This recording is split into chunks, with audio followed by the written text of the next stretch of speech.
दोस्तों नमस्कार। तो आज हम लोग देखेंगे, ये पहला चैप्टर पढ़ रहे हैं हम लोग, रेखा गणित से शुरुआत कर रहे हैं।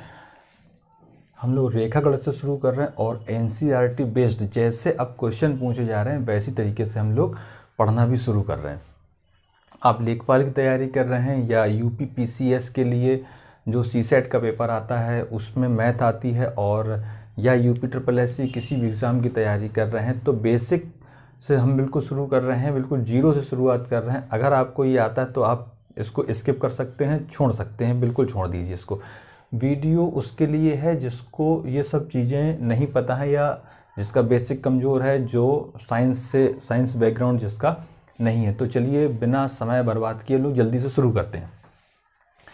पहली चीज़, रेखा गणित में सबसे पहले हम लोग रेखा और कोण को समझ लेते हैं, और इस पे आधारित जो भी क्वेश्चन आपको बनेंगे वो क्वेश्चन हम लोग बाद में सॉल्व करेंगे। सबसे पहले समझ लीजिए कि सरल रेखा क्या होता है। देखिए, सरल रेखा में एक ही चीज़ है जो आपको याद रखनी है, सरल रेखा के किसी भी बिंदु पर बना कोण 180 अंश का होता है। यह प्रश्न आपसे सीधे सीधे ये पूछा जा सकता है कि सरल रेखा के किसी बिंदु पर बना कोण कितने अंश का होता है। तो कितने अंश का होता है? 180 अंश का।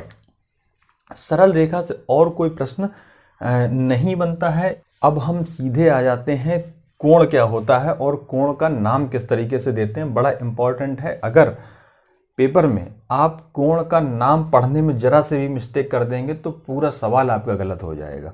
तो देखिए, कोण क्या होता है? जब भी दो रेखाएं एक दूसरे को किसी बिंदु पर काटती हों, ये दो रेखाएं एक दूसरे को किसी बिंदु पर काट रही हों, या दो रेखाएं किसी बिंदु पर मिलती हों, ये मान के चलिए दो रेखाएं हैं, ये ओ बिंदु पर मिल रही हैं, ये ए बी रेखा है और ये एक सी डी रेखा है। ए बी और सी डी ओ बिंदु पर काट रही हैं, और यहाँ पर एक रेखा है ए ओ और एक रेखा है बी ओ। तो ये दोनों रेखाएं ओ बिंदु पर मिल रही हैं। तो इन दोनों के बीच का जो ये झुकाव है, ये काटने पे कई जगह झुकाव है, कई जगह इसको डिग्री में नापते हैं, अंश में, और यही कोण होता है आपका। ये कोण है, ये कोण है, एक कोण ये है, तो ये कोण है। अब इम्पॉर्टेंट है कि कोण का नाम कैसे दिया जाता है। कोण का नाम में अगर आप थोड़ी सी भी मिस्टेक करेंगे तो देखिए आप क्या गलती करेंगे। मान लीजिए कि एक सवाल प्रश्न पत्र में आता है, उसमें लिखा है त्रिभुज पी क्यू आर का कोण पी आर क्यू। ठीक है, इस कोण पी आर क्यू को मान के चलिए ये कोण दिया है 70 अंश। इस पी आर क्यू कोण को अगर आप धोखे से गलती से पी क्यू आर पढ़ जाएंगे तो फिर समझिए कि पूरा सवाल आप हमें गलत ही होगा, फिर आप कोई चांस नहीं है कि आप उसको सही कर पाए। अब देखिए, जैसे ये कोई त्रिभुज है पी क्यू आर, कुछ लोगों को लग रहा होगा कि ये क्या पढ़ा रहे हैं, बिल्कुल छोटी सी बातें, ये बिल्कुल गिरी हुई चीज़ें। तो ये क्लास उनके लिए है जो बिल्कुल बेसिक से सीखना चाह रहे हैं। अगर आपको आता है तो आप छोड़ दीजिए। अब देखिए, यहाँ पे पी आर क्यू किस कोण की बात हो रही है? P R Q, P R Q, R बीच में है ना, तो इस कोण की बात हो रही है। पी आर क्यू 70 अंश ये कोण दिया गया है। ठीक है, इस तरीके से कोण का नाम किया जाता है। इसी तरीके से इस कोण का क्या नाम होगा? इस कोण का नाम होगा P Q R. P Q R, Q को बीच में रखा जाएगा, या कोण आर क्यू पी। ठीक है, कोण आर क्यू पी ये कोण है, चाहे ऐसे पढ़िए आर क्यू पी या पी क्यू आर। ठीक है, ये कोण है। तो अब कोण आप समझ में आपको आ गया होगा कि कोण को कैसे नाम दिया जाता है, क्योंकि जो सवाल आपके आने हैं उनमें सीधे ऐसे ही बिना चित्र बनाए दिया जाएगा कि एक चतुर्भुज ए बी सी डी है, उसमें कोण ए बी सी या कोण ए बी डी, इस तरीके से सीधे आप ये शब्द ऐसे इस्तेमाल किए जाएंगे तो आप कोण पहचान लीजिए, उनका नाम पेपर में आप डाल पाएंगे, आप उसका चित्र डायग्राम बना पाएंगे आसानी से।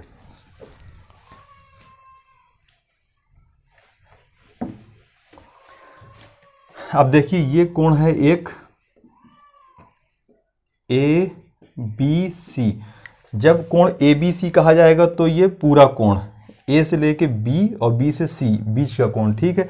अगर एक रेखा ऐसी हो और ये डी हो तो जो ये कोण होगा ये डी बी सी, ये कोण क्या कहलाएगा, कोण डी बी सी, क्योंकि ये सिर्फ इतने कोण की बात हो रही है। तो ठीक है, अब आप कोण को अच्छी तरीके से पहचान सकते हैं और उसका नाम कैसे दिया जाता है ये आप समझ गए होंगे। अब आइए हम लोग चलते हैं कोणों के प्रकार। कोण कितने प्रकार के होते हैं, ये कोण है कुछ, और फिर यहाँ से आपके कुछ सवाल बनेंगे, ठीक है। ये कोण हम सामने लिखे हुए हैं, आप चाहें तो तुरंत उसको समझ सकते हैं, तुरंत आप उसको याद कर सकते हैं। अगर आप नहीं जानते हैं बेसिक तो अभी आपको ये सारे कोण एक एक करके बता रहे हैं, ठीक है। देखिए पहला कोण दिया हुआ है न्यून कोण, ठीक। न्यून कोण या एक्यूट एंगल क्या होता है, 90 अंश से कम। यहाँ पर एक चित्र बना दे रहे हैं, इसमें आपको सब समझ में आ जाएगा। 0, 180, 90, यहाँ 270 होता है। खैर देखिए न्यून कोण 90 अंश से कम कोण, तो यहाँ जैसे कोई ये कोण बनाया गया, ये कोई एक रेखा है, ये कोण क्या है आपका न्यून कोण। न्यून कोण आपका यहाँ पर होगा, ठीक है। 90 अंश से कम का कोई भी कोण, 89 डिग्री का भी आप अगर कोण बनाएंगे, ये इस रेखा से लेके यहाँ तक ये 89 डिग्री का कोण भी आपका न्यून कोण होगा, ठीक है। तो न्यून कोण 90 अंश से कम के कोण को क्या कहते हैं, न्यून कोण। समकोण क्या होता है, 90 अंश का। समकोण का सीधा सीधा एक ही अर्थ है कि 90 अंश के कोण को समकोण कहते हैं, ठीक। ये 90 अंश कोण और 90 अंश के कोण को इस तरीके से प्रदर्शित किया जाता है चित्र में।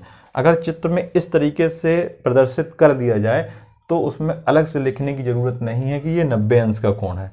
ये चित्र, ये जो साइन है, ये चिन्ह है, ये दिखाता है कि ये 90 अंश का कोण है, ठीक। इसके बाद हम लोग देखते हैं अधिक कोण या ऑब्ट्यूज एंगल। ये क्या है, 90 से अधिक और 180 से कम। इसमें ध्यान रखना है कि 90 को तो हम लोग कहते हैं समकोण, तो 90 अंश का कोण अधिक कोण नहीं है, 90 अंश का कोण क्या है, समकोण। 90 से ज़्यादा जो भी कोण है और 180 से कम होना चाहिए, मतलब 90 और 180 दोनों इसमें शामिल नहीं है।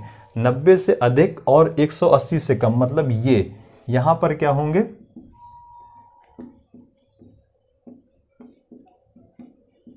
अधिक कोण, और ये 90 अंश का क्या है, समकोण, ठीक है। तो अधिक कोण कैसे बनेगा, एक तो ये आपकी बेस लाइन और यहाँ पे कहीं पे भी ऐसे या ऐसे, ये जो कोण यहाँ से लेके यहाँ तक होगा ये कोण होगा अधिक कोण, 90 से अधिक और 180 से कम। इसके बाद देखिए रिजु कोण या स्ट्रेट एंगल, 180 अंश के कोण को क्या कहते हैं, रिजु कोण या स्ट्रेट एंगल, ये 180 अंश का कोण। अभी हम लोगों ने पढ़ा था कि एक सरल रेखा के प्रत्येक बिंदु पर बना हुआ कोण कितने अंश का होता है, 180 अंश का।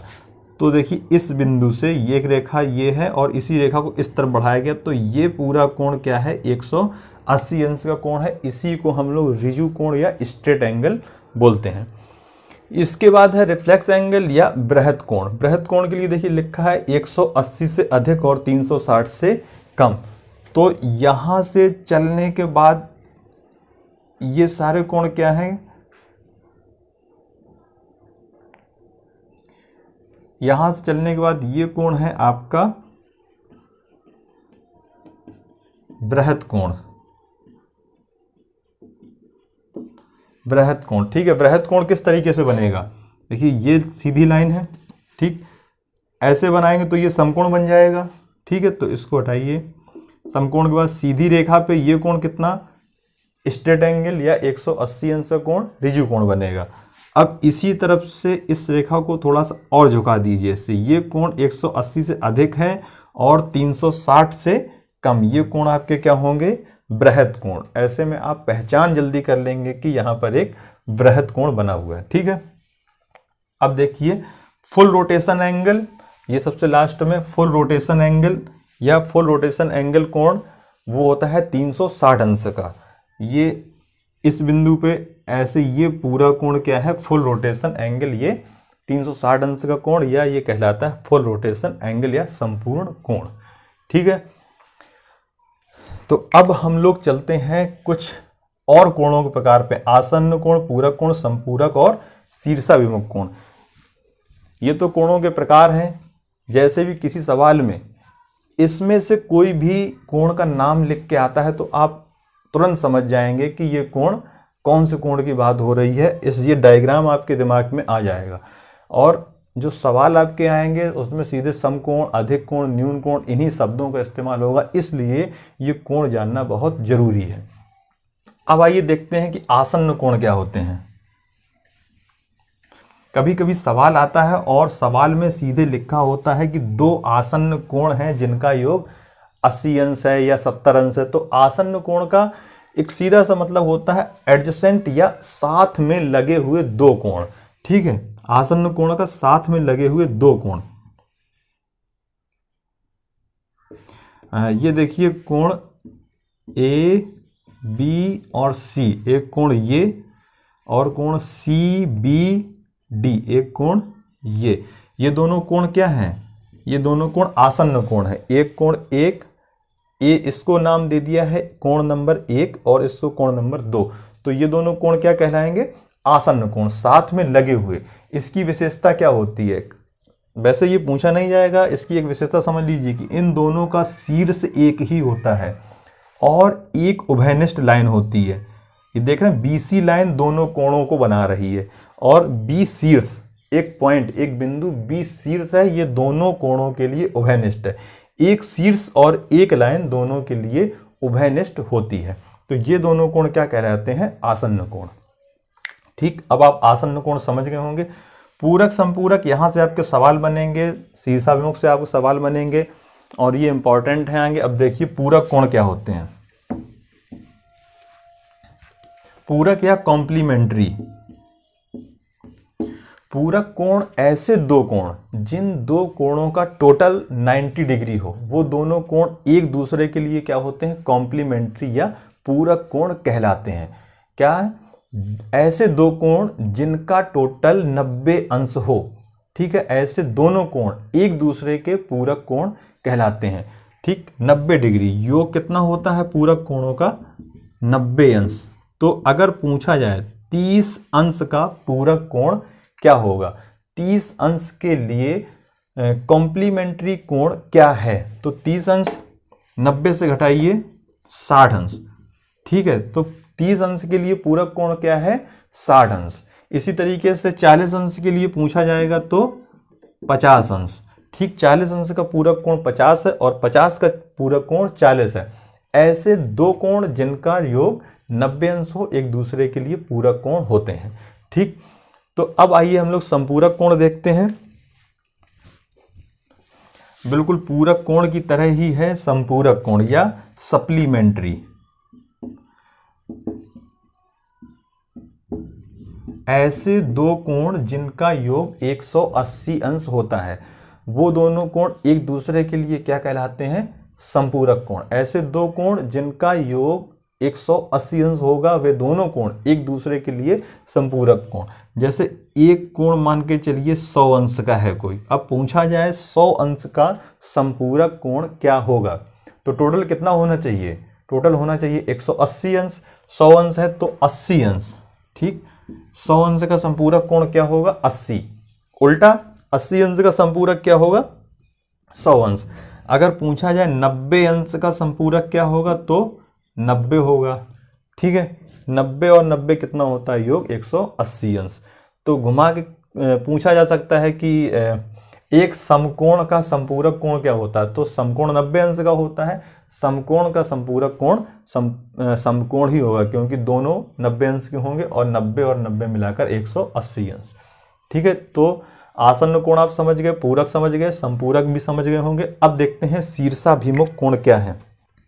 अब देखिए शीर्षाभिमुख कोण। शीर्षाभिमुख कोण पहचानना बहुत जरूरी है, क्योंकि जो भी आपका सिलेबस है लेखपाल का या पीसीएस में जो भी तो उसमें शीर्षाभिमुख कोण जब भी आपके सामने आएंगे, जितनी जल्दी आप पहचान लेंगे उतनी जल्दी आप सवाल को पकड़ेंगे, सवाल को उतनी जल्दी हल कर लेंगे। ठीक है, जब भी दो रेखाएं क्या होते हैं शीर्षाभिमुख कोण, जब भी दो रेखाएं एक दूसरे को काटती हों, ठीक है, जब भी दो रेखाएं एक दूसरे को काटें तो उनके बीच आमने सामने वाले कोण, देखिए शीर्षाभिमुख कोण वर्टिकली अपोजिट, आमने सामने वाले कोण क्या होते हैं, शीर्षाभिमुख कोण। और इस कोण की एक विशेषता भी होती है। देखिए आमने सामने कोण कौन से हैं, एक कोण ये है, मान के चलिए ये बिंदु O है जहां पे ये काट रही है, तो कोण कौन सा है, COB। इसके ठीक अपोजिट कौन सा कोण है, कोण AOD। तो ये दोनों कोण क्या है, शीर्षाभिमुख कोण है। ठीक, इनका नाम लिख देंगे हम, कोण COB, कोण AOD। इसकी विशेषता ये होती है कि जो शीर्षाभिमुख कोण होते हैं वो कोण आपस में बराबर होते हैं। आप लिख लीजिए इसको, शीर्षाभिमुख कोण बराबर होते हैं। अगर ये कोण 70 अंश का होगा तो ये भी 70 अंश का होगा। ठीक, जब भी दो रेखाएं एक दूसरे को काटती हैं तो आमने सामने के कोण क्या कहलाते हैं, शीर्षाभिमुख कोण, और शीर्षाभिमुख कोण बराबर होते हैं। इसी तरीके से और भी शीर्षाभिमुख कोण इसमें बन रहे हैं। देखिए ये ऐसे रेखाएं काट रही हैं, तो एक ये कोण है और इसके ठीक सामने कोण क्या है, एक ये कोण है। तो ये कोण भी शीर्षाभिमुख कोण का एक जोड़ा ये है। तो एक शीर्षाभिमुख कोण का जोड़ा ये है और एक जोड़ा ये है। अगर ये कोण 110 अंश का है तो फिर ये कोण भी 110 अंश का होगा। शीर्षाभिमुख कोण क्या होते हैं, बराबर होते हैं। शीर्षाभिमुख कोण एक ये और एक ये, ठीक, जोड़ा, और एक जोड़ा ये। अब इस कोण को इसके बराबर ना करिए क्योंकि ये दोनों शीर्षाभिमुख नहीं है एक दूसरे के लिए। शीर्षाभिमुख ये दोनों आमने सामने वाले कोण शीर्षाभिमुख कोण कहलाते हैं। तो अब मुझे विश्वास है कि ये सारे कोण, इनके अगर आप एक या दो बार इनका रिवीजन कर लेंगे तो सारे कोण आप बड़े आसानी से पहचान जाएंगे और फिर इनका जब भी इस्तेमाल होगा तो आप सवाल को तुरंत पकड़ लेंगे। या इनमें से घुमा फिरा के कोई भी बेसिक क्वेश्चन आपसे पूछा जाता है तो आप उसको तुरंत कर लेंगे।